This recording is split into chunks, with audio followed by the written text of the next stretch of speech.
আমরা দেখব আজকের যে বিষয় নিয়ে, আর সেটি হলো যে মণ্ডলীকে নরকের দারুণ পরাজিত করতে পারবে না। আমরা মধ্যলিখিত সুসমাচার তার 16 অধ্যায় 18 পদ পাঠ করি। আর আমি তোমাকে কইতেছি, তুমি পিতর, আর এই পাথরের উপরে আমি আপন মণ্ডলী গাঁথিব, আর পাতালে পুনরুদ্ধার সকল তাহার বিপক্ষে প্রবল হইবে না। প্রভু যিশু যখন এই পৃথিবীতে ছিলেন, তিনি তার পরিচর্যা কার্যে তিনি মণ্ডলীর কথা প্রকাশ করেছেন। যিশু পিতরকে বলেছিলেন, তুমি পিতর, আর এই পাথরের উপরে আমি আমার মণ্ডলী গাঁথব, আর পাতালের পুনরুদ্ধার তার বিপক্ষে প্রবল হতে পারবে না। আপনি কি কখনো ভেবেছেন কেন পৃথিবীর ইতিহাসে এত নির্যাতন, এত অত্যাচার, এত বিরোধিতা থাকা সত্ত্বেও যিশুর মণ্ডলী আজও টিকে আছে? আপনি কি এটা কখনো ভেবেছেন? শুধু যে মণ্ডলীতে নির্যাতন এখন হচ্ছে, তাড়না এখন হচ্ছে, বিভিন্ন আক্রমণ এখন হচ্ছে তা নয়, কিন্তু আদি মণ্ডলী থেকে এই নির্যাতন, এই তাড়না, এই আক্রমণ হয়ে চলেছে, আর তার সত্ত্বেও মণ্ডলী আজও পর্যন্ত টিকে আছে। হালেলুয়া! আপনি কি এটা কখনো ভেবেছেন? রোমান সম্রাটরা পারেনি মণ্ডলীকে ভেঙে দিতে। রোমান সম্রাটরা পারেনি প্রেরিতদের সময়, শিষ্যদের সময় রোমান সম্রাটরা পারেনি মণ্ডলীকে ভেঙে দিতে, মণ্ডলীকে ধ্বংস করতে, মণ্ডলীকে থামাতে। রোমান সম্রাটরা পারেনি, শয়তান পারেনি, শয়তানও পারেনি। সে অনেক ভাবে চেষ্টা করেছে, সে 2000 বছর ধরে চেষ্টা করেছে। 50 সপ্তমীর দিনে যখন মণ্ডলী প্রতিষ্ঠিত হয়েছে, তারপর থেকে 2000 বছর ধরে শয়তান অনেক চেষ্টা করেছে মণ্ডলীকে ভেঙে দিতে, স্তব্ধ করতে, থামাতে, কিন্তু শয়তানও পারেনি, এমনকি মৃত্যুও পারেনি। আমেন। অনেকে মারা গেছে, অনেকে শহীদ হয়েছে, অনেকে মেরে ফেলা হয়েছে থামানোর জন্য, ভয় দেখানোর জন্য।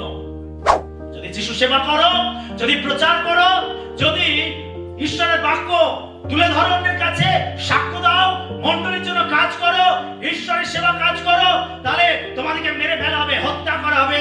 আর তা করা হয়েছে। অনেকে শহীদ হয়েছে, অনেকে প্রাণ দিয়েছে, অনেকে মরেছে, কিন্তু তার সত্ত্বেও মণ্ডলীকে থামাতে পারেনি। একটু জোরে বলি হালেলুয়া! কেন বিশ্বাসী, কেন পারেনি? এত চেষ্টা করার সত্ত্বেও কেন মণ্ডলীকে থামাতে পারেনি? কেন মণ্ডলীকে ধ্বংস করতে পারেনি? কেন মণ্ডলীকে স্তব্ধ করতে পারেনি? কারণ 2000 বছর আগে যিশু একটি ঘোষণা করেছিলেন। 2000 বছর আগে যিশু একটি ঘোষণা করেছিলেন। কি ঘোষণা করেছিলেন? আমি আমার মণ্ডলী গাঁথব। হালেলুয়া! যিশু কি বলছেন? আমি আমার মণ্ডলী গাঁথব। যিশু 2000 বছর আগে তিনি নিজে ঘোষণা করেছিলেন, আর তিনি বলছেন, আর পাতালের পুনরুদ্ধার তার বিপক্ষে প্রবল হতে পারবে না। আজ আমরা জানবো সেই মণ্ডলী কারা, কেন শয়তান তাকে হারাতে পারে না, এবং আমরা কি সত্যি সেই বিজয়ী মণ্ডলীর অংশ, আমরা এটা জানবো। এই ঘটনাটা ঘটেছিল কৈশরিয়া ফিলিপিতে, যখন যিশু তিনি পিতরকে বলেছিলেন যে আমি আমার মণ্ডলী গাঁথব। যিশু তার শিষ্যদের জিজ্ঞাসা করেছিলেন, লোকেরা আমার সম্বন্ধে কি বলে? শিষ্যরা বলেছিল, কেউ বলে আপনি এলিও, কেউ বলে আপনি জিরোমীয়, আবার কেউ বলে আপনি ভাববাদী গণের মধ্যে একজন। তো তখন যিশু শিষ্যদেরকে জিজ্ঞাসা করলেন, তোমরা কি বলো, আমি কি? তোমরা তো আমার সঙ্গে আছো, তোমরা আমাকে দেখছো, আমার সংস্পর্শে আছো, শিক্ষা নিচ্ছ, আমার সমস্ত কাজকর্ম তোমরা পর্যালোচনা করছো, তোমরা কি বলো, আমি কি? তখন শিষ্যদের মধ্যে পিতরই কেবল উত্তর দিয়েছিল, আপনি সেই খ্রিস্ট, জীবন্ত ঈশ্বরের পুত্র। হালেলুয়া! আপনি সেই খ্রিস্ট, জীবন্ত ঈশ্বরের পুত্র। এই স্বীকারোক্তির উপরেই যিশু তিনি মণ্ডলী প্রতিষ্ঠিত করলেন। হালেলুয়া!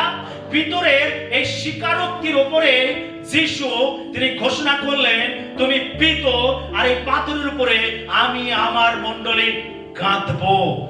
পিতরের এই স্বীকারোক্তির উপরে, তার মানে যে যিশুকে জানতে পারবে, যিশু আসলে কে। পিতর এটা জানতে পেরেছিল, ঈশ্বরের আত্মা পিতরের কাছে এটা প্রকাশ করেছিল যে আসলে যিশু কে। পিতর এটা ঈশ্বরের আত্মার দ্বারা জানতে পেরেছিলেন এবং তিনি বলেছিলেন, আপনি সেই খ্রিস্ট, জীবন্ত ঈশ্বরের পুত্র। আপনি যখন খ্রিস্টকে জানতে পারবেন ব্যক্তিগতভাবে, আপনি যখন তাকে ব্যক্তিগতভাবে বুঝতে পারবেন, আর তখন প্রভু আপনাকে মহৎ কার্যের জন্য ব্যবহার করবেন। হালেলুয়া। যদি আপনি সত্যি খ্রিস্টকে জানতে পারেন, তিনি কে, তিনি কি করতে পারেন, তার মধ্যে কি আছে, তিনি কি করেছেন, যখন আপনি এটাকে জানতে পারবেন, তখন ঈশ্বর আপনাকেও তার মহৎ কার্যে ব্যবহার করবেন। আমেন। এই স্বীকারোক্তির উপরেই যিশু তার মণ্ডলী প্রতিষ্ঠা করবেন বলে ঘোষণা করলেন। মণ্ডলী কোনো ভবন নয়, ইট পাথর দিয়ে তৈরি করা কোনো বিল্ডিং বা কোনো ভবন নয়। মণ্ডলী বলতে ইট পাথর দিয়ে গড়া একটা বিল্ডিংকে, একটা ভবনকে বোঝায় না। মণ্ডলী বলতে কোন প্রতিষ্ঠানকে বোঝায় না। পৃথিবীতে অনেক বড় বড় প্রতিষ্ঠান রয়েছে, কিন্তু মণ্ডলী বলতে, চার্চ বলতে সেই সমস্ত প্রতিষ্ঠানকেও বোঝায় না। আবার মণ্ডলী বলতে কোন সম্প্রদায়কে বোঝায় না। এই সমাজে অনেক প্রকার সম্প্রদায় রয়েছে, আর মণ্ডলী বা চার্চ বলতে সেই সমস্ত সম্প্রদায়কেও বোঝায় না। আমেন। এটি হলো সেই সব মানুষদের সমষ্টি যারা যিশুকে প্রভু ও ত্রাণকর্তা হিসাবে গ্রহণ করেছে। সেই লোকেদের সমষ্টিকেই বলা হয় চার্চ বা মণ্ডলী। হালেলুয়া।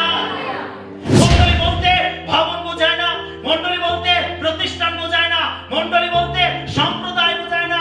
মণ্ডলী বলতে বোঝায় সেই লোকেদের সমষ্টি যারা যিশুকে তাদের জীবনে ত্রাণকর্তা বলে গ্রহণ করেছে, যারা তাকে বিশ্বাস করেছে, সেই লোকেদের সমষ্টিকে বলা হয় মণ্ডলী, এক্লেসিয়া। হালেলুয়া। আপনি প্রভুকে গ্রহণ করেছেন ত্রাণকর্তা রূপে, আপনি তাকে গ্রহণ করেছেন, আপনি তাকে বিশ্বাস করেছেন, আর সেই জন্য আপনি সেই বিজয়ী মণ্ডলীর অংশী হয়েছেন। আমেন। আপনি হলেন মণ্ডলী। বলুন, আমি খ্রিস্টের জীবন্ত মণ্ডলী। আমেন। সেটা করিন্থীয় পত্রে আমাদের দেহকে মণ্ডলীর সঙ্গে তুলনা করা হয়েছে। আমেন। আসলে আমরা কয়েকটি পয়েন্টের মাধ্যমে বিষয়টিকে গভীরভাবে পর্যালোচনা করি। প্রথম পয়েন্ট, মণ্ডলীর প্রতিষ্ঠাতা মানুষ নয়, যিশু নিজে। মত্তী 16:18 যিশু কি বলেছেন? আমি আমার মণ্ডলী গাঁথবো। সকলে বলি, আমি আমার মণ্ডলী গাঁথবো। কিন্তু যিশু এটা বলেননি পিতর মণ্ডলী গাঁথবে। যিশু এটা বলেনি কোন পোপ মণ্ডলী গাঁথবে। যিশু এটা বলেনি কোন পাস্টার পালক মণ্ডলী গাঁথবে। যিশু এটা বলেননি কোন সংগঠন মণ্ডলী গাঁথবে। তিনি কি বলেছেন? আমি আমার মণ্ডলী গাঁথবো। হালেলুয়া। কে মণ্ডলী গাঁথবে? যিশু নিজে। কে মণ্ডলী গাঁথবে? যিশু নিজে, কোন মানুষ নয়। যিশু নিজে মণ্ডলী গাঁথবে। হালেলুয়া। অর্থাৎ যেখানে যিশু নিজে হলেন নির্মাতা, সেখানে মানুষ কখনো তার মণ্ডলীকে ধ্বংস করতে পারে না। জোরে হালেলুয়া। যেখানে যিশু নিজে নির্মাতা, তিনি বলছেন আমি আমার মণ্ডলী গাঁথবো। যদি যিশু নিজে তার মণ্ডলী গাঁথেন, তাহলে মানুষের এত ক্ষমতা নেই যে সেই মণ্ডলীকে ভেঙে দেয়। আমরা এই 20:2 পাঠ করি। তোমাদিগকে প্রেরিত ও ভাওবাদিগণের ভিত্তিমূলের উপরে গাঁথিয়া তোলা হইয়াছে, তাহার প্রধান কোনস্থ প্রস্তর স্বয়ং খ্রিস্ট যিশু। লেখা রয়েছে তোমাদিগকে প্রেরিত ও ভাববাদী গণের ভিত্তিমূলের উপরে গাঁথিয়া তোলা হইয়াছে। আমাদেরকে গেঁথে তোলা হয়েছে প্রেরিতদের শিক্ষার উপর, ভাববাদী গণের শিক্ষার উপর আমাদেরকে গেঁথে তোলা হয়েছে। আমাদেরকে গেঁথে তোলা হয়েছে এবং বলা হচ্ছে যে যে ভিত্তিমূলের উপরে তোমাদেরকে গেঁথে তোলা হয়েছে, লেখা রয়েছে সেই ভিত্তিমূলের প্রধান কোনস্থ প্রস্তর হলেন প্রভু যীশু খ্রিস্ট নিজে। আমেন। আমাদেরকে গেঁথে তোলা হয়েছে, আমাদেরকে প্রেরিতদের শিক্ষায়, ভাববাদী গণের শিক্ষায় আমাদেরকে গেঁথে তোলা হয়েছে। আমাদেরকে গেঁথে তোলা হয়েছে যে ভাবে আমাদেরকে আমাদেরকে কেটে তোলা হয়েছে, যেটার সঙ্গে আমাদেরকে সংযোগ করা হয়েছে, আর সেই সংযোগের কেন্দ্রবিন্দু হলেন প্রভু যীশু খ্রিস্ট। আমাদের জানতে হবে যে মণ্ডলীর প্রধান কোনস্থ প্রস্তর হলেন প্রভু যীশু খ্রিস্ট। হালেলুয়া। অর্থাৎ যিশুর উপরে এই মণ্ডলী প্রতিষ্ঠিত, যিশুর উপরে তার মণ্ডলী প্রতিষ্ঠিত। যিশু নিজে সেই মণ্ডলীর নির্মাতা, তিনি নিজেই চার্চের নির্মাতা, তিনি নিজেই মণ্ডলীকে গাঁথবেন বলেছেন, তিনি তার মণ্ডলীকে গেঁথেছেন। সেই জন্য সেই মণ্ডলীকে ভেঙে দেওয়ার ক্ষমতা কোনো মানুষের নেই। যদিও যুগ যুগ ধরে মানুষ চেষ্টা করে আসছে, বিভিন্ন রাজা চেষ্টা করেছে, বিভিন্ন মানুষ চেষ্টা করেছে, শয়তান চেষ্টা করেছে, বিভিন্ন লোকেরা চেষ্টা করেছে, কিন্তু তার মণ্ডলীকে কেউ ধ্বংস করতে পারেনি। আমেন। যীশু খ্রিস্টই হলেন প্রধান ভিত্তি প্রস্তর। যীশু নিজেই হলেন প্রধান প্রস্তর, তিনি হলেন ভিত, তার উপরে মণ্ডলীকে তৈরি করা হয়েছে, গাঁথা হয়েছে। তিনি হলেন সেই পাথর, যে পাথরের উপরে তিনি তার মণ্ডলীকে তিনি গেঁথেছেন। আমরা যদি নোহের সময় দেখি, নোহ জাহাজ বানিয়েছিলেন। নোহ জাহাজ বানিয়েছিলেন যখন পৃথিবী পাপে পরিপূর্ণ হয়ে গেছিল। ঈশ্বর যখন এই পাপে পূর্ণ পৃথিবীকে ধ্বংস করতে চাইলেন, তখন তিনি নোহকে বলেন একটি জাহাজ বানাতে। আর নোহ 120 বছর ধরে সেই জাহাজকে নির্মাণ করেছিল। যখন নোহ জাহাজ বানাচ্ছিল, 120 বছর সময় লেগেছিল। এই 120 বছর ধরে নোহকে নিয়ে লোকেরা হাসাহাসি করেছিল, তাই না? লোকেরা হাসাহাসি করেছিল, আরে এই শুকনো জায়গায় নোহ একটা এত বড় জাহাজ বানাচ্ছে, আরে চালাবে কোথায় এত বড় জাহাজ? লোকেরা উপহাস করেছিল, ঠাট্টা করেছিল, বিদ্রুপ করেছিল, তাকে নিয়ে হাসাহাসি করেছিল। কিন্তু যেদিন বৃষ্টি এলো, সেই দিনে ঈশ্বরের এই নির্মাণ, এই জাহাজটি টিকে ছিল, বাকিরা সবাই ধ্বংস হয়ে গেছিল। আমেন। সবাই ধ্বংস হয়ে গেছিল। যারা বিদ্রুপ করেছিল, ঠাট্টা তামাশা করেছিল, যারা বিভিন্ন অপবাদ করেছিল, নোহকে নিয়ে বিভিন্ন ভাবে সমালোচনা করেছিল, তারা প্রত্যেকেই ধ্বংস হয়ে গেছিল। কিন্তু এই জাহাজটি দাঁড়িয়েছিল, টিকেছিল। তাই আজও আমাদের জানতে হবে যে সবকিছু ধ্বংস হয়ে গেলেও যে মণ্ডলীকে যিশু নিজে বানিয়েছে, সেই মণ্ডলী চিরকাল অটুট হয়ে দাঁড়িয়ে থাকবে। আমেন। ঈশ্বরের নির্মাণই টিকে থাকবে। সেই দিনে পুরো পৃথিবী ধ্বংস হয়ে গেছিল, কিন্তু ঈশ্বর যে নির্মাণ করতে বলেছিলেন জাহাজকে, সেই জাহাজটি টিকে ছিল।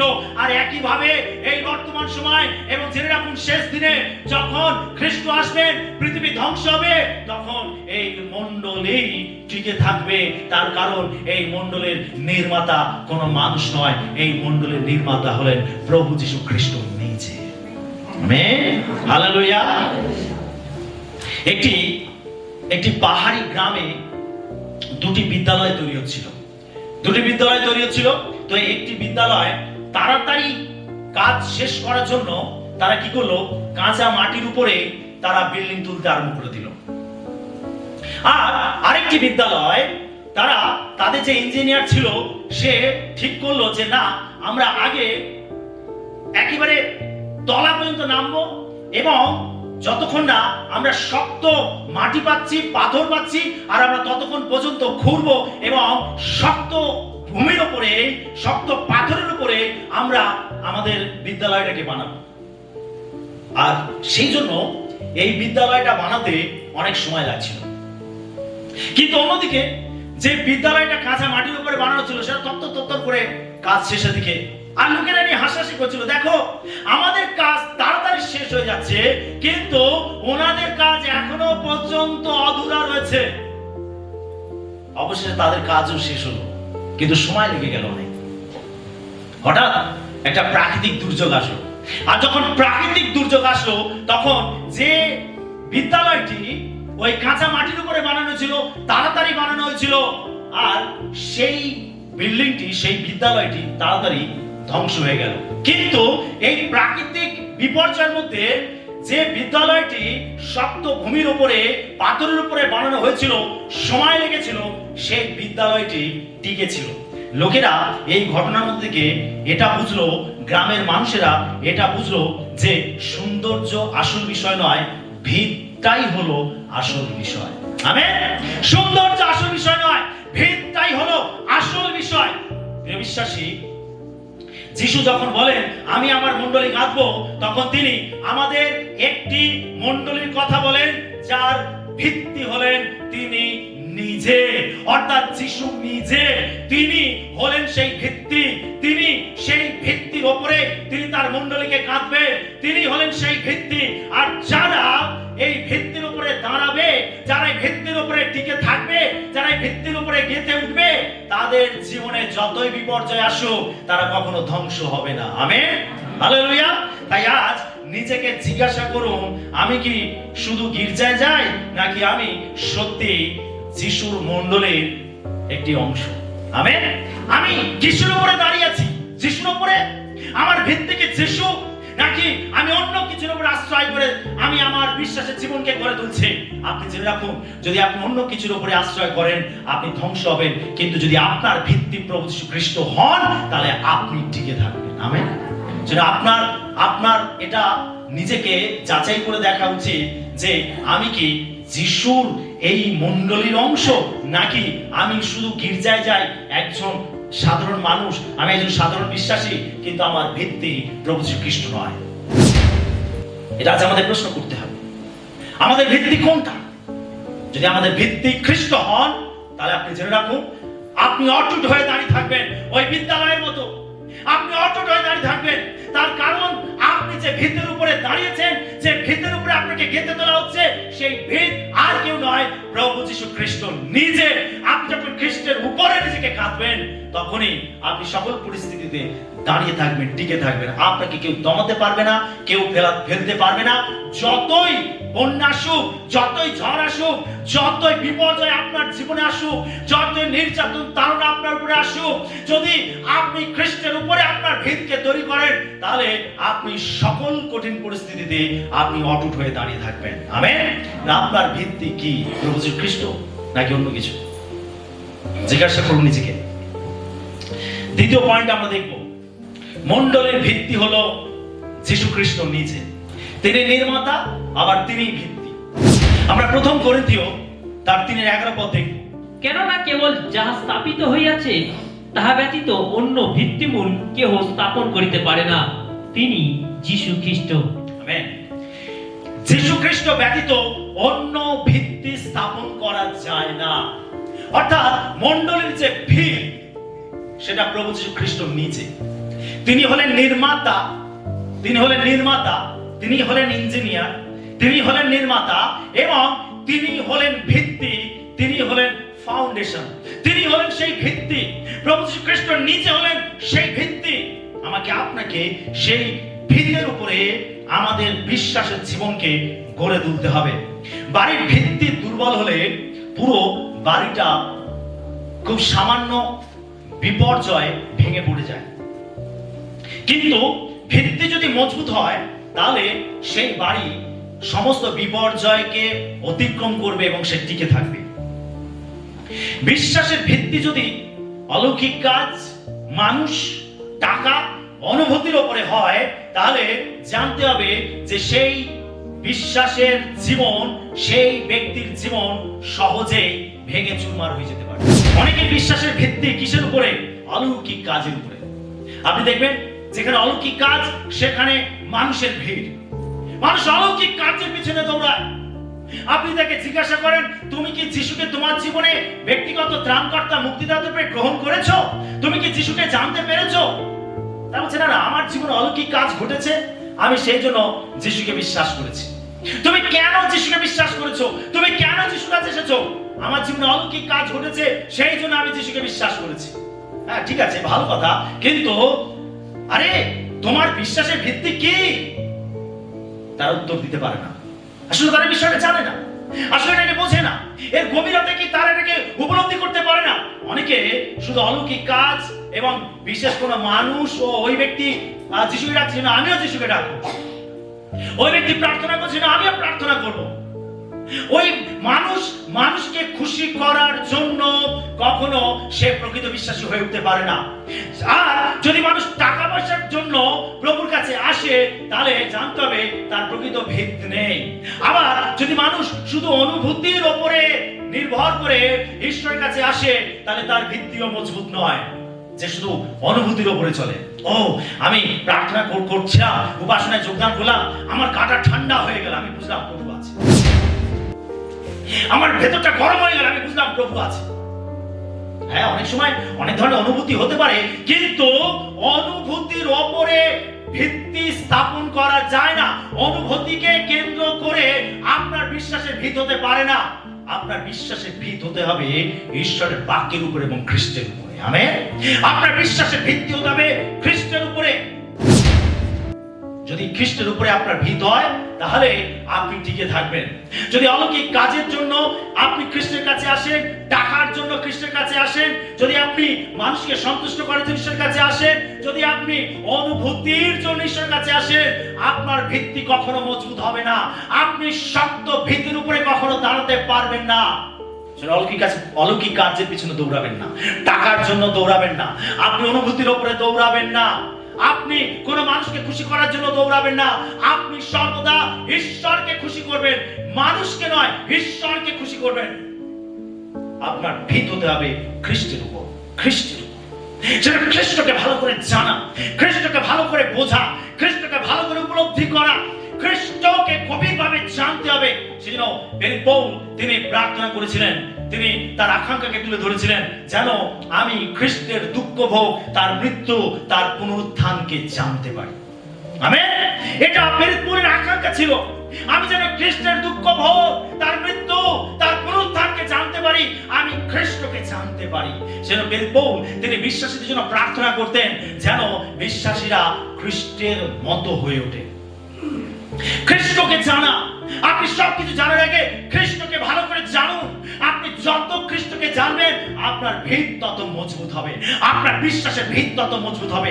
আর আপনার ভিত যদি মজবুত হয়, আপনাকে কেউ ফেলতে পারবে না, কেউ টলাতে পারবে না।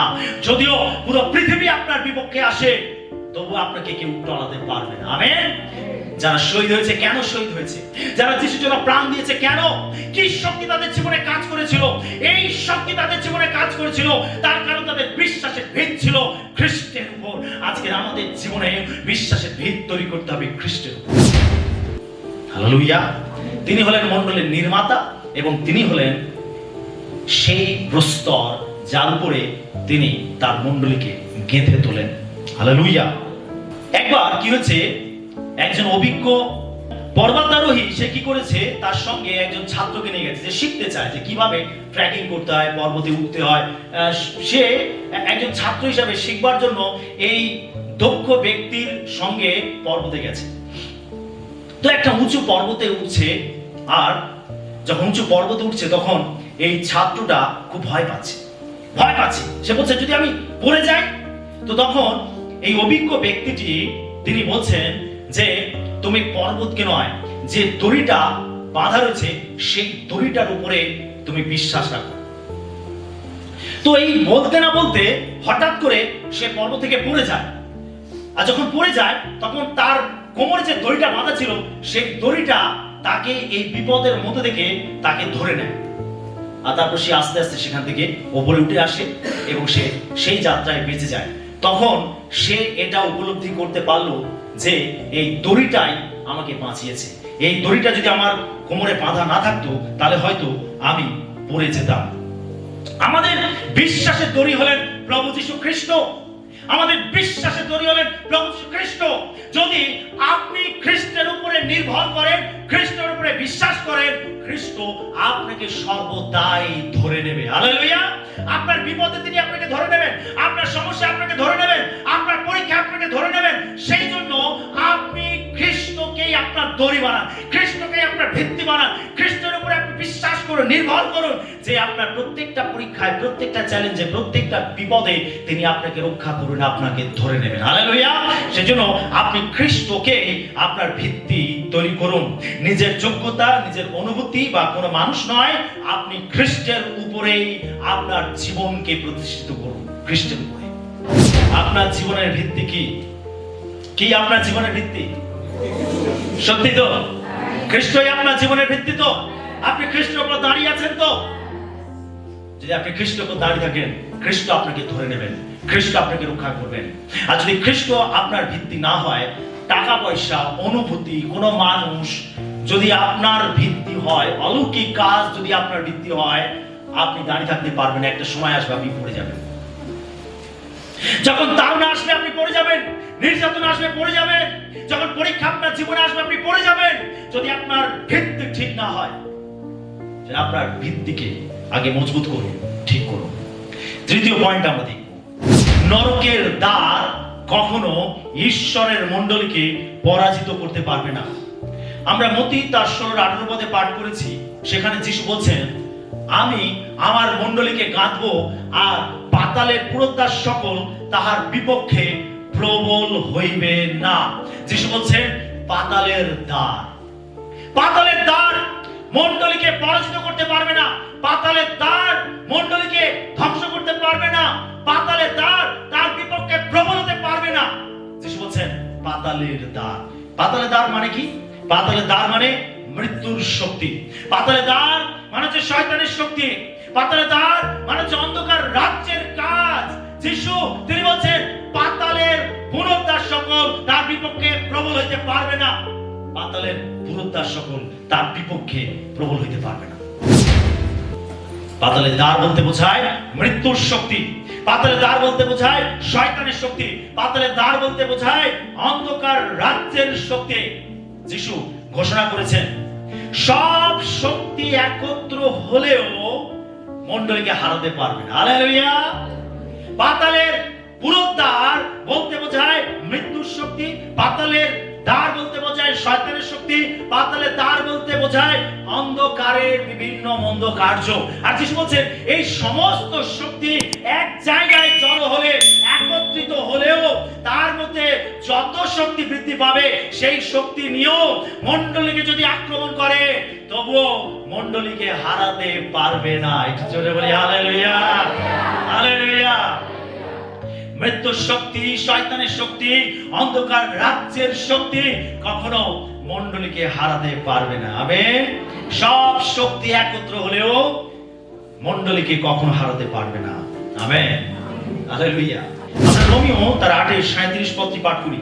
কিন্তু যিনি আমাদিগকে প্রেম করিয়াছেন তাহারই দ্বারা আমরা এই সকল বিষয়ে বিজয়ী অপেক্ষাও অধিক বিজয়ী হই।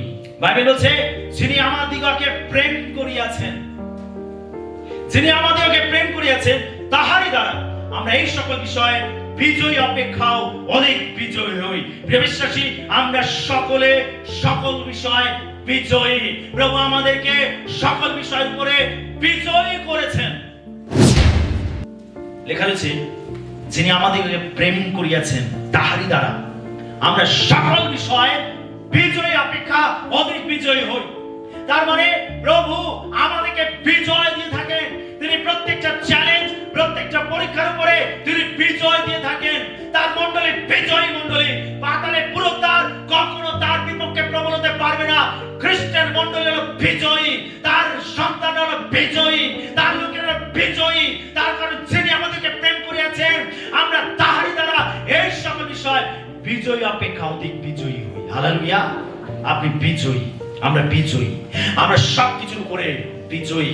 তার কারণ যিশু সবকিছুর উপরে বিজয়ী হয়েছেন, সেই জন্য আমরা প্রত্যেকে বিজয়ী। তার মণ্ডলী বিজয়ী।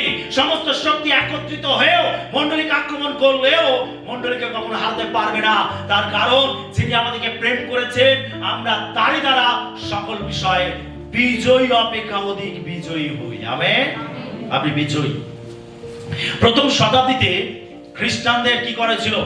সিংহের সামনে ছুড়ে দেওয়া হয়েছিল, আগুনে পোড়ানো হতো, তলোয়ার দিয়ে শিরচ্ছেদ করা হতো। কিন্তু যতই তাদেরকে নির্যাতন করা হোক না কেন, তারা কখনো যিশুকে অস্বীকার করেনি। আমেন। তারা হাসতে হাসতে সিংহের মুখে গেছে, তারা হাসতে হাসতে শিরচ্ছেদ করিয়েছে, তারা হাসতে হাসতে মৃত্যুবরণ স্বীকার করেছে। কিন্তু আদি মণ্ডলী বিশ্বাসীরা তারা খ্রিস্টকে কখনোই অস্বীকার করেনি। আর সেই জন্য জেনে রাখুন যে পাতালের পুরোদ্বার মণ্ডলীকে আজ পর্যন্ত হারাতে পারে। হালেলুয়া।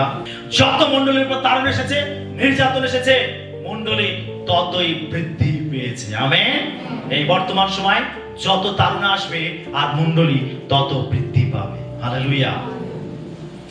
একটি দেশে খ্রিস্টানদের উপর কঠিন নির্যাতন হচ্ছিল, বিভিন্ন ভাবে তাড়না করা হচ্ছিল।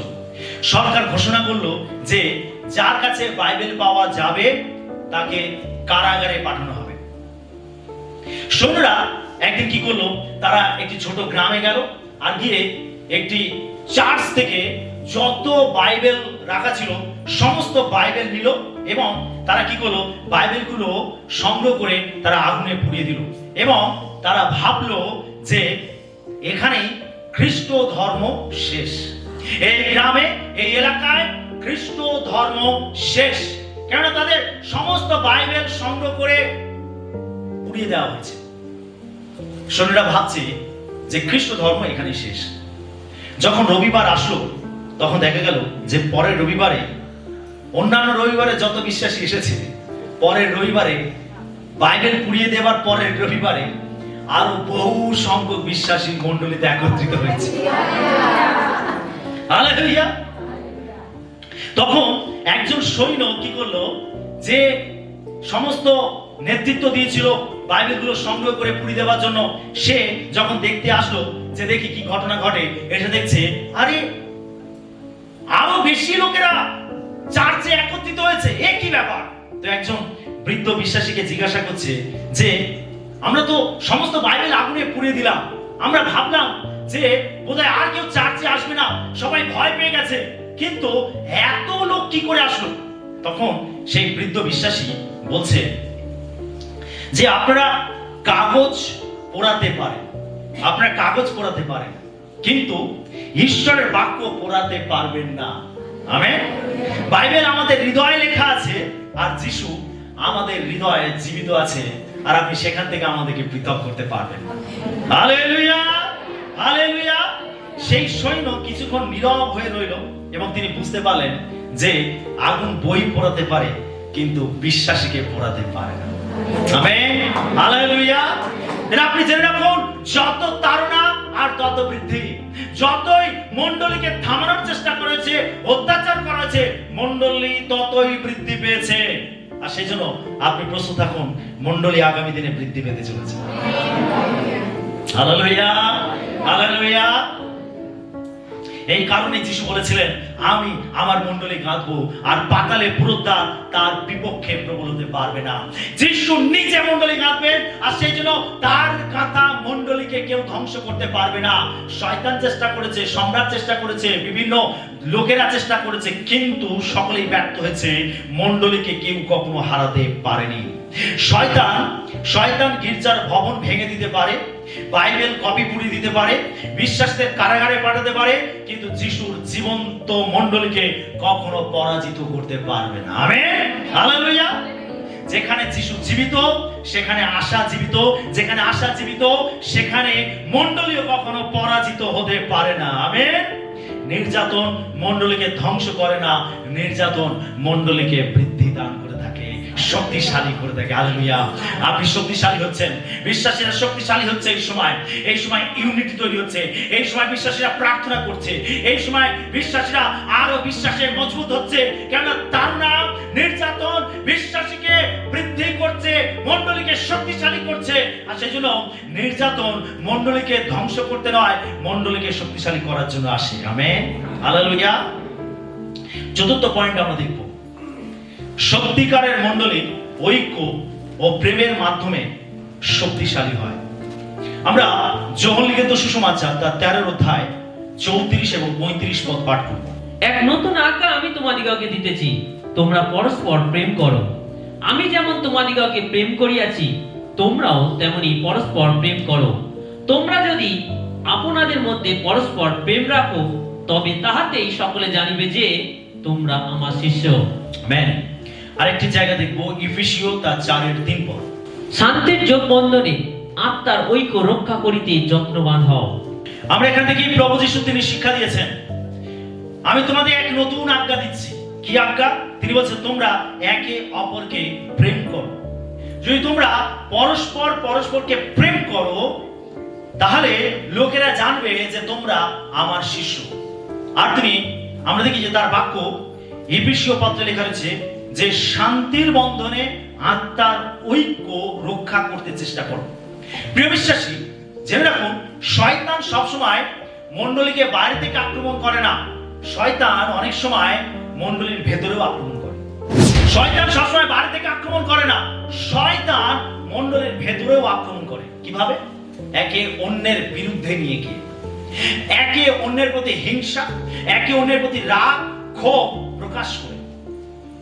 যখন বিশ্বাসীরা দলাদলি করে, যখন বিশ্বাসীরা একে অন্যকে ক্ষমা করে না, যখন বিশ্বাসীরা একে অন্যকে প্রেম করে না, যখন বিশ্বাসীরা একে অন্যকে সম্মান করে না, যখন বিশ্বাসীরা একে অন্যের পাশে দাঁড়ায় না, তখন জানতে হবে যে শয়তান যে শুধু বাইরে থেকে আক্রমণ করে তা নয়, শয়তান ভেতর থেকেও আক্রমণ করে।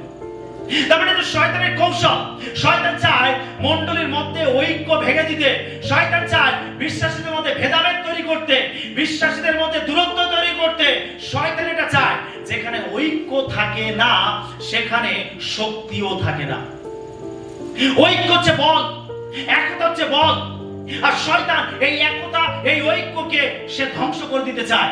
আর সেজন্য অনেক সময় বিশ্বাসীদের মধ্যে ভেদাভেদ, বিশ্বাসীদের মধ্যে ঈর্ষা, বিশ্বাসীদের মধ্যে দলাদলি, বিশ্বাসীদের মধ্যে বিভিন্ন প্রকার হিংসাত্মক মনোভাব অনেক সময় দেখতে পাওয়া যায়। একজন আরেকজনকে ক্ষমা করতে পারছে না, একজন আরেকজনকে ভালোবাসতে পারছে না, একজন আরেকজনকে সাহায্য করতে পারছে না, একজন আরেকজনের পাশে দাঁড়াতে পারছে না। আর যখন এগুলো মণ্ডলীর মধ্যে ঘটে তখন জানতে হবে শয়তান বাইরে থেকে নয়, শয়তান এখন ভেতর থেকে আক্রমণ করছে। শয়তানের কৌশল, সে চায় মণ্ডলীকে ভেঙে দিতে, সে ভেতর থেকে আক্রমণ করতে চায়। যেন একজন বিশ্বাস হিসাবে আপনি অবশ্যই সতর্ক থাকবেন যেন শয়তান আপনাকে তার শিকার বানাতে না পারে। আপনি সবসময় সজাগ থাকবেন। অবশ্যই আপনাকে সর্বদা যাচাই করে দেখতে হবে যে আমি ক্ষমা করতে পারছি কিনা, আপনাকে যাচাই করে দেখতে হবে আমি ভালোবাসতে পারছি কিনা, আপনাকে যাচাই করে দেখতে হবে যে আমি অন্যকে সাহায্য করতে পারছি কিনা, আমি অন্যের পাশে দাঁড়াতে পারছি কিনা, আমি অন্যকে তুলে ধরতে পারছি কিনা, আপনাকে সবসময় যাচাই করে দেখতে হবে। যখন মণ্ডলী ভেতরে ভেতরে এই কাজগুলো করবে, ভেতর থেকে যখন এই বিষয়ে সে সজাগ থাকবে, তখন শয়তান আর ভেতর থেকেও সে মণ্ডলীর মধ্যে আক্রমণ ঘটাতে পারবে না। Amen, hallelujah. এরা বিশ্বাসীদের মধ্যে যেন দলভেদ, বিবাদ, ঈর্ষা, মারামারি, অশান্তি, গোলযোগ যেন এগুলো দেখতে পাওয়া না যায়। যদি এগুলো ঘটে তাহলে জানতে হবে শয়তান বাইরে থেকে নয়, শয়তান ভেতর থেকে কাজ করছে। বাইরের সমস্যা তো ঠিক আছে, মেনে নেওয়া যায়, কিন্তু যখন ভেতরে এই সমস্যাগুলো ঘটে তখন এটা কিন্তু মেনে নেওয়া যায় না। তখন এটা অনেক বড় সমস্যার আকার ধারণ করতে পারে, এটা অনেক জটিলতা তৈরি করতে পারে এবং একটা মণ্ডলীকে মুহূর্তের মধ্যে ছিন্ন ভিন্ন করে দিতে পারে। সেই জন্য প্রত্যেকটা বিশ্বাসীর উচিত পরস্পরকে প্রেম করা, পরস্পরকে ক্ষমা করা, পরস্পরকে সম্মান করা, পরস্পরকে তুলে ধরা, একে অন্যকে সাহায্য সহযোগিতা করা। Amen, hallelujah. প্রিয় বিশ্বাসী, প্রিয় মণ্ডলী, বাইরের আক্রমণ তো ঠিক আছে, কিন্তু শয়তান যখন ভেতর থেকে কাজগুলো করে এটা ভয়ঙ্কর হতে পারে। একটা বাঁশ যদি ভেতরে ঘুণ লেগে যায়, সেই বাঁশের কোনো শক্তি থাকে না। আর শয়তান এইভাবে মণ্ডলীর ভেতরে ঘুণ লাগিয়ে দিতে চায় যাতে মণ্ডলীর ঐক্য ভেঙে যায়, মণ্ডলীর শক্তি ভেঙে যায়। সেজন্য প্রত্যেক বিশ্বাসীকে ভালোবাসবে, প্রত্যেক বিশ্বাসী খেয়াল রাখবে, যত্ন নেবে। আর এটা প্রভুর একটা নতুন আজ্ঞা। আমি তোমাদেরকে নতুন আজ্ঞা দিচ্ছি, তোমরা পরস্পরকে প্রেম করবে। তোমাদের মধ্যে প্রেম রাখো। যখন তোমাদের মধ্যে প্রেম থাকবে তখন লোকেরা জানবে তোমরা আমার শিশু। বহু বিশ্বাসীর মধ্যে দলাদলি, বহু বিশ্বাসী। আর এটা সত্যি খুবই দুঃখজনক বিষয়। এটা হওয়া উচিত নয়, এটা কখনোই হওয়া উচিত নয়। একে অন্যকে সাহায্য করা, একে অন্যের পাশে দাঁড়ানো, একে অন্যকে তুলে ধরা, একে অন্যকে ভালোবাসা, একে অন্যকে ক্ষমা করা। বাইবেল যদি কেউ কোনো দুর্বলতায় ধরা পড়ে, তোমরা তাকে মৃদুতার আত্মায় সুস্থ করবে। আমাদের জীবনে দুর্বলতা থাকতে পারে, আমাদের জীবনে সমস্যা আসতে পারে, কিন্তু বাইবেল বলছে আমরা যেন মৃদুতার আত্মায় তাকে সুস্থ করি। আমরা যেন তার প্রতি মধুর স্বভাব দেখাই, তার প্রতি করুণ চিত্ত হই, যেন আমরা তাকে দূরবর্তী না করি, বরং তাকে যেন আমরা কাছে টেনে নেই, তাকে যেন ভালোবাসা দেই, তাকে যেন সম্মান করে তুলে ধরি। আর যখন এই কাজগুলো আমরা করব, আর তখনই আমরা মণ্ডলীর মধ্যে, বিশ্বাসীদের মধ্যে আমরা ঐক্যকে রক্ষা করতে পারব। একটি যুদ্ধে একজন সৈনিক গুরুতরভাবে আহত হয়েছিল, এমন ভাবে আহত হয়েছে তার বাঁচার সম্ভাবনা নেই। তো তখন তার এক বন্ধু কমান্ডারকে বলছে যে আমি তাকে ওখান থেকে ফিরিয়ে নিয়ে আসতে চাই। কমান্ডার দৃঢ় করে নিষেধ করলেন যে না না, কেউ যাবে না ওকে নিয়ে আসতে, কারণ যে যাবে সে মারা পড়বে, ও তো মারা যাবে, আর যে তাকে আনতে যাবে সেও মারা পড়বে, সেটা কারোরই যাওয়া দরকার নেই। তখন সেই বন্ধু থাকতে পারলো না, সে তখন জীবনের ঝুঁকি নিয়ে ওই চারিদিকে গুলি চলছে, চারিদিকে বোম্বিং চলছে, চারিদিকে আতঙ্ক, তার মধ্যে সে ঝাঁপিয়ে পড়লো এবং তার বন্ধুর কাছে পৌঁছে তার বন্ধুকে কাঁধে করে তুলে সে সমস্ত বিপদ, সমস্ত আক্রমণকে উপেক্ষা করে সে অবশেষে নিরাপদ জায়গায় গিয়ে পৌঁছালো। তখন যে আহত হয়েছিল সেই সৈনিকটি বলছে, বন্ধু আমি জানতাম এই অবস্থায় কেউ আমার পাশে দাঁড়াবে না, কেউ আমার কাছে আসবে না, কিন্তু আমি সত্যি বলছি আমি তোমার জন্য অপেক্ষা করছিলাম যে কেউ না আসলেও তুমি আসবে আর আমাকে এখান থেকে তুমি বাঁচিয়ে ফিরিয়ে নিয়ে যাবে। আর এই কথা বলে সেই সৈনিক তিনি সেখানে মারা গেছিলেন। বিশ্বাসী, এই ঘটনা আমাদেরকে শিক্ষা দেয় যে একজন প্রকৃত বিশ্বাসী, একজন প্রকৃত বন্ধু সে যে তার বন্ধুর বিপদে তার পাশে দাঁড়ায়। Amen, hallelujah. আর এই প্রেম, এই ভালোবাসা আমাদের নিজেদের মধ্যে রাখা প্রয়োজন আছে। যদি আমরা এই ভালোবাসা না রাখি তাহলে আমরা কখনো যিশুর অনুসারী নয়, আমরা যিশুর শিষ্য নয়। মণ্ডলী শুধু একই ভবনে উপাসনা করা মানুষের দল নয়, মণ্ডলী হলো এমন একটি পরিবার যেখানে কেউ পড়ে গেলে অন্যরা তাকে তুলে দাঁড় করাবে, এটাই হচ্ছে মণ্ডলী। আমেন। মণ্ডলী মানে আমরা শুধু উপাসনা করার জন্য এক জায়গায় মিলিত হই ভবনে, তা নয়, কিন্তু মণ্ডলী হলো এমন একটা পরিবার। মণ্ডলী হলো একটি পরিবার, মণ্ডলী হলো পরিবার। আপনি মণ্ডলীকে পরিবার হিসাবে দেখতে শিখুন। মণ্ডলী একটি পরিবার। আপনার পরিবারে যখন কেউ সমস্যায় পড়ে আপনি কি তাকে ছেড়ে দেন? না, আপনি প্রাণপণ চেষ্টা করেন, সর্বশক্তি দিয়ে চেষ্টা করেন, আপ্রাণ চেষ্টা করেন যে কিভাবে আপনার পরিবারের প্রিয়জনকে আপনি বাঁচাতে পারেন, রক্ষা করতে পারেন। যদি মণ্ডলী আপনার কাছে পরিবার হয় তাহলে অবশ্যই মণ্ডলীর যে বিশ্বাসীরা রয়েছে তারা আপনার পরিবারের সদস্য, মেম্বার। সেজন্য আপনাকে তাদেরকে ভালোবাসতে হবে, তাদের বিপদে তাদের পাশে দাঁড়াতে হবে, তাদেরকে তুলে ধরতে হবে, তাদেরকে সাহায্য সহযোগিতা করতে হবে। তবে মণ্ডলী যে ঐক্যে চলে, দৃঢ়তায় চলে, তবেই প্রমাণিত হবে, তবেই প্রমাণিত হবে যে আমরা খ্রিস্টের অনুসারী এবং আমাদের পরস্পরের মধ্যে প্রেম আছে, ঐক্য আছে। হালেলুয়া। যে সৈনিক আহত হয়েছিল তার বন্ধু জীবনে ঝুঁকি নিয়ে তাকে বাঁচিয়েছিল, কারণ সে ভেবেছিল সে তার বন্ধু, তার পরিবারের জন্য, তার নিজের জন্য, আপন জন্য, আর সেই জন্য সে জীবনের ঝুঁকি নিয়ে সেই কাজটি করেছিল। যখন আমরা মণ্ডলীকে আমাদের পরিবার হিসাবে দেখব তখন আমরাও এই একইভাবে পরস্পরকে প্রেম করতে শিখবো, পরস্পরকে তুলে ধরবো। আর যখন আমরা এটা করব তখন শয়তান ভেতর থেকে আক্রমণ চালাতে পারবে না, তখন মণ্ডলী আরো শক্তিশালী হবে। আমেন। 5 নম্বর পয়েন্ট আমরা দেখব, সত্যিকারের মণ্ডলী শেষ পর্যন্ত খ্রিস্টের প্রতি বিশ্বস্ত থাকে। আমরা প্রকাশিত বাক্য তার 2 অধ্যায় 10 পদের শেষ অংশটি পাঠ করব। তুমি মরণ পর্যন্ত বিশ্বস্ত থাকো, তাতে আমি তোমাকে জীবন মুকুট দিব। যিশু বলছেন তুমি মরণ পর্যন্ত বিশ্বস্ত থাকো, তাতে আমি তোমাকে জীবন মুকুট দেব। প্রিয় বিশ্বাসী, সত্যিকারের মণ্ডলী শেষ পর্যন্ত খ্রিস্টের প্রতি বিশ্বস্ত থাকবে। এটা হচ্ছে সত্যিকারের মণ্ডলী, যে শেষ পর্যন্ত বিশ্বস্ত থাকবে।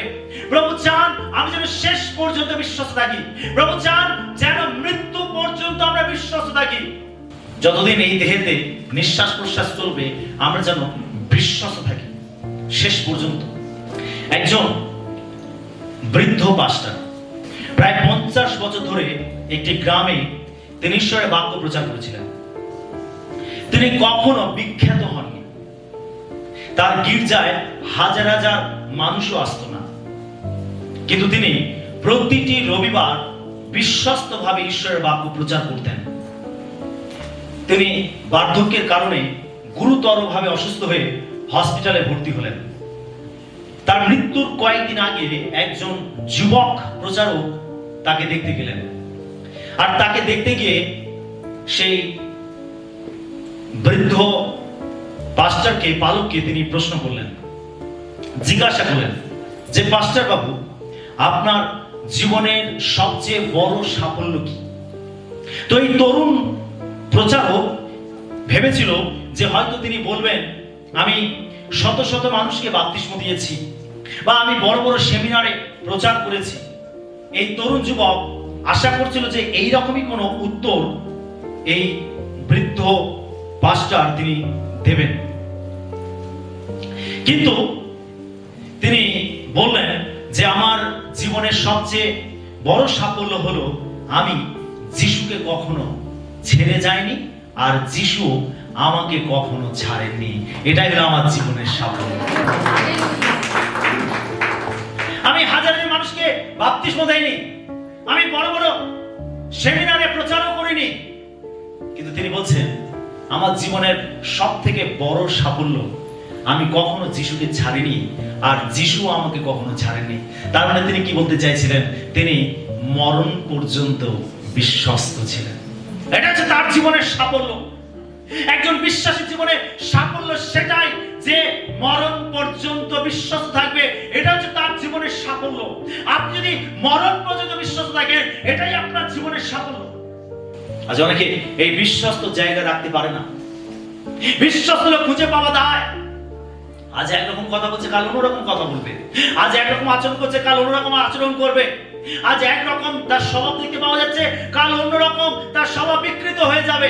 মানুষ বিশ্বস্ত নয়, বিশ্বস্ত লোক খুঁজে পাওয়া দায়। যিশু বলছে তুমি মরণ পর্যন্ত বিশ্বস্ত থাকো। সেই বৃদ্ধ প্রচারক যিনি 50 বছর ধরে প্রভু সেবা কাজ করেছেন, তিনি তার মৃত্যুর কয়েকদিন আগে তিনি এই উত্তর দিয়েছিলেন যে আমি আমার জীবনের সবথেকে বড় সাফল্য হলো যে আমি যিশুকে কখনো ছাড়িনি, আর তিনি আমাকে কখনো ছাড়েনি। আর তার কয়েকদিন পরে তিনি মারা গেছিলেন। প্রিয় বিশ্বাসী, তিনি তার জীবনে মরণ পর্যন্ত বিশ্বস্ত ছিলেন। প্রভু আমাদের জীবনে একই ভাবে দেখতে চান, আমরা যেন মরণ পর্যন্ত বিশ্বস্ত থাকি।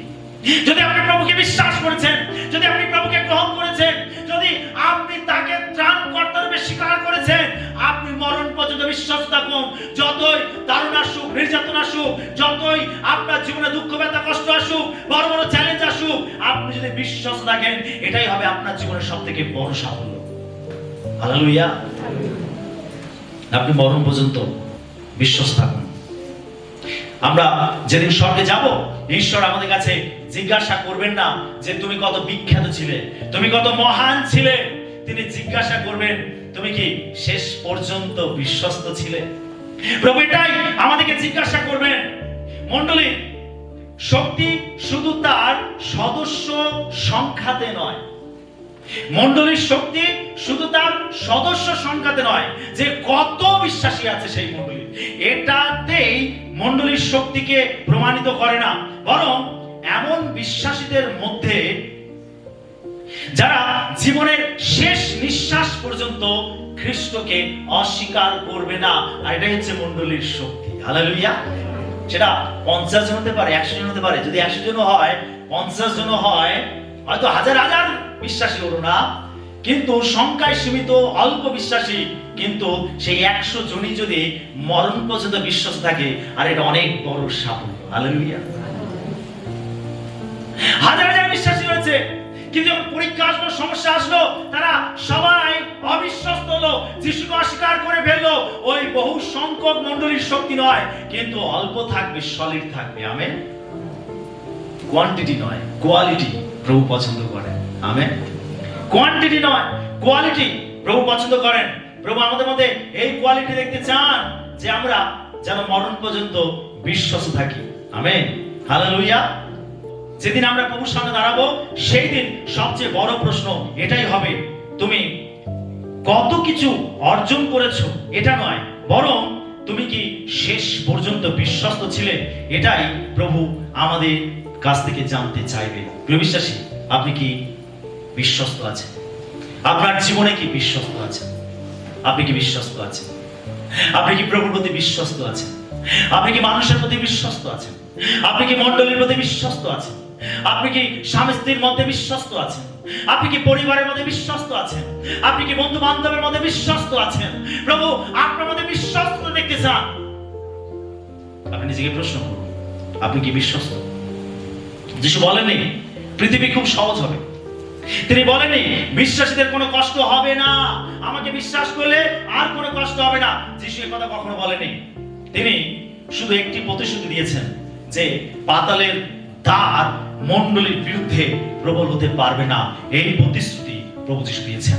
মণ্ডলীর বিরুদ্ধে পাতাল কখনো দাঁড়াতে পারবে না, নরক কখনো দাঁড়াতে পারবে না, শয়তান কখনো দাঁড়াতে পারবে না। মণ্ডলী এত পরাক্রমী হবে, এত শক্তিশালী হবে যে পাতাল তার বিরুদ্ধে কখনো প্রবল হতে পারবে না। আজ পৃথিবী বদলাচ্ছে, অন্ধকার বাড়ছে, পাপ বাড়ছে, নির্যাতন তাড়না বাড়ছে, কিন্তু যিশুর মণ্ডলী এখনো দাঁড়িয়ে আছে। আমেন। কারণ মণ্ডলী কোন মানুষের পরিকল্পনায় নয়, এটি ঈশ্বরের কাজ। ঈশ্বর তিনি নিজে মণ্ডলীকে প্রতিষ্ঠিত করেছেন। যিশু হলেন মণ্ডলীর নির্মাতা এবং যিশু হলেন মণ্ডলীর ভিত্তি। যিশুই তিনি মণ্ডলীকে গেঁথেছেন, সেই জন্য তার মণ্ডলীকে কেউ কখনো ধ্বংস করতে পারেনি। আগার কত দিনে কেউ পারেনি, আর বর্তমানেও পারবে না, এবং ভবিষ্যতেও তার মণ্ডলীকে কেউ ধ্বংস করতে পারবে না। এটি ঈশ্বরের কাজ। ঈশ্বর তিনি তার মণ্ডলীকে সর্বদা রক্ষা করবেন। আজ প্রশ্ন হলো, আপনি কি সেই মণ্ডলীর অংশ যাকে যিশু নির্মাণ করেছেন? আপনি কি সেই মণ্ডলীর অংশ? যদি হন তবে ভয় নয়, বিশ্বাস নিয়ে দাঁড়ান, কারণ যিনি মণ্ডলীর প্রতিষ্ঠাতা তিনি তার রক্ষক, তিনি তার বিজয় দাতা। হালেলুয়া। খ্রিস্টই মণ্ডলীর নির্মাতা, খ্রিস্টই মণ্ডলীর রক্ষক এবং খ্রিস্টই মণ্ডলীর বিজয় দাতা। মণ্ডলী বিজয়ী হবে, সমস্ত আক্রমণের মধ্যেও মণ্ডলী বিজয় হবে। যিশু আসবেন শেষ দিনে, তার মণ্ডলীকে তিনি তার সঙ্গে তিনি তুলে নেবেন। মণ্ডলী রূপান্তরিত হবে, যিশুর সঙ্গে সাক্ষাৎ করবে। জগতের লোকেরা, শয়তান অনেক চেষ্টা করবে এই মণ্ডলীকে ভেঙে দেওয়ার জন্য, কিন্তু অবশেষে মণ্ডলী বিজয় লাভ করবে এবং খ্রিস্টের সঙ্গে মিলিত হবে। হালেলুয়া। আমি আপনি হলাম সেই মণ্ডলীর অংশ। তাই আসুন আমরা সেই যিশুর উপরে নির্ভর রাখি। সমস্ত নির্যাতন তাড়নার মধ্যেও আমরা যিশুর উপরে নির্ভর রাখি, কেননা যিশুই হলেন মণ্ডলীর নির্মাতা এবং যিশু হলেন মণ্ডলীর ভিত্তি। যিশু হলেন মণ্ডলীর রক্ষক এবং যিশু হলেন মণ্ডলীর বিজয় দাতা। ঈশ্বর তার বাক্যে আমাদের সবাইকে আশীর্বাদ